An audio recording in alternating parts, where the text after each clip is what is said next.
Hello, আসসালামু আলাইকুম। Actually ভিডিওটা বানানোর আমার কোনো ইচ্ছা ছিল না, তারপর আজকে বানাইতে বাধ্য হলাম।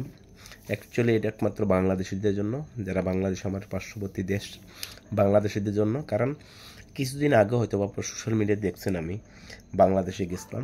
রিসেন্টলি লাস্ট 3 মাস আমি 2বার গেছি বাংলাদেশে। কারণ বাংলাদেশ সম্পর্কে অনেক কিছু শেখার আছে, অনেক কিছু জানার আছে। তো যেহেতু আমাদের পার্শ্ববর্তী রাষ্ট্র খুব কাছের, আমাদের ত্রিপুরা থেকে অনেক কাছে এক রাষ্ট্র, সেখানে অনেক কিছু জানার থাকে, অনেক কিছু শেখার থাকে। আর আমরা সবসময় শিখেছি ছোটো থাকতে বা জেনেছি যে এডুকেশন বা travel is a part of education. এই ট্রাভেল করাটা বা ঘুরে ঘুরে দেখাটা, অন্য দেশকে জানাটা, এটা একটা শিক্ষার অংশ হিসেবে। তো বাংলাদেশের যে রিসেন্টলি 1 মার্চ যে ঘটনাটা ঘটে গেল, যে একটা রেস্টুরেন্টে আগুন লেগে প্রায় 40 থেকে 45 জন মানুষ জ্যান্ত আগুনে পুড়ে তাদের মরতে হয়েছিল, এমন একটা সিচুয়েশন। অ্যাকচুয়ালি এই বিষয়গুলি কেন হচ্ছে, বাংলাদেশ সরকারকে হয়তোবা সেখানকার মানুষকে সেই বিষয়ে জানার একমাত্র দরকার আছে, বা সেখানকার মানুষের খুব সচেতনতা দরকার আছে। কারণ বাংলাদেশ জানি আমাদের পার্শ্ববর্তী একটা রাষ্ট্র, খুব ছোট্ট একটা রাষ্ট্র হলেও সেখানে প্রায় মানুষের জনবসতি সেটা খুবই বেশি।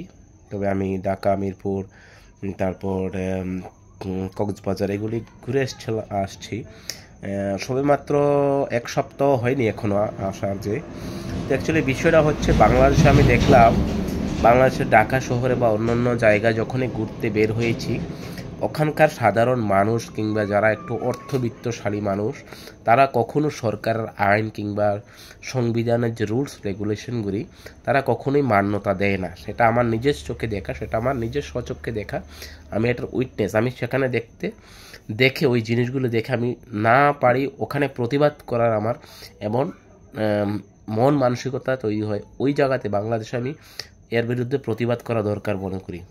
কারণ সেখানকার মানুষ, আমরা যেটা নিউজে দেখি বা যেখানে দেখি, যারা একটু অর্থশালী মানুষ কিংবা যারা একটু টাকা পয়সা বা তারা হয়তো বা রাজনৈতিকের সাথে জড়িত বাংলাদেশের মানুষগুলো, সেখানকার তাদের কাছে সরকারের কোনো আইন, সংবিধানের কোনো আইন তাদের জন্য প্রযোজ্য মনে হয় না আমার কাছে।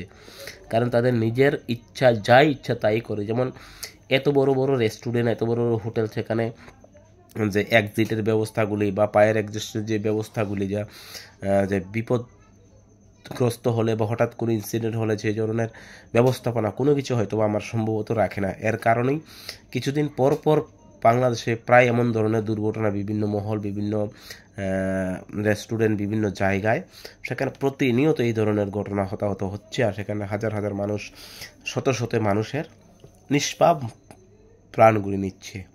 কারণ আমি ঢাকা শহরে যখন বের হলাম, তখন দেখি যারা একটু লাক্সারিয়াস বা যারা একটু ভ্যালুয়েবল মানুষ বা যারা ভ্যালুয়েবল পার্সন, বা যারা একটু টাকা পয়সা ভালো গাড়ি নিয়ে রাস্তায় বের হয়, যাদের ওখানকার রিক্সা চালক কিংবা সিএনজি চালক যারা আছে, বা টমটম চালক আমরা যেটা বলি, তারা এখানে বলে রিক্সা, আর ওটাকে বলে সিএনজি, তারা ওদেরকে মানুষ বলে গণ্য করে না। ভাই, কী ধরনের বিশ্রী ভাষায় গালিগালাজ করে,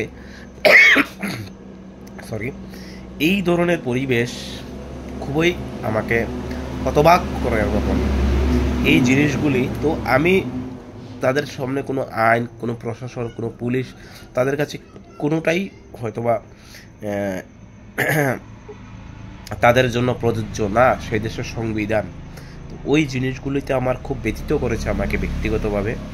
আর যারা ওখানকার বাসিন্দা, তারা তো আরও জানি, তারা আরও খুবই হতাশাগ্রস্ত বা আরও নিরহ ওই সিচুয়েশনগুলিতে। কারণ সেখানে দেখা যায় আদিম যুগের যে মানুষ, যে রাজতন্ত্র চলতো, সেটা হয়তো বা বর্তমান বাংলাদেশও আছে, সেটা আমি বিশ্বাস করি। কারণ নিজে আমি স্বচক্ষে দেখা ওই বিষয়গুলো।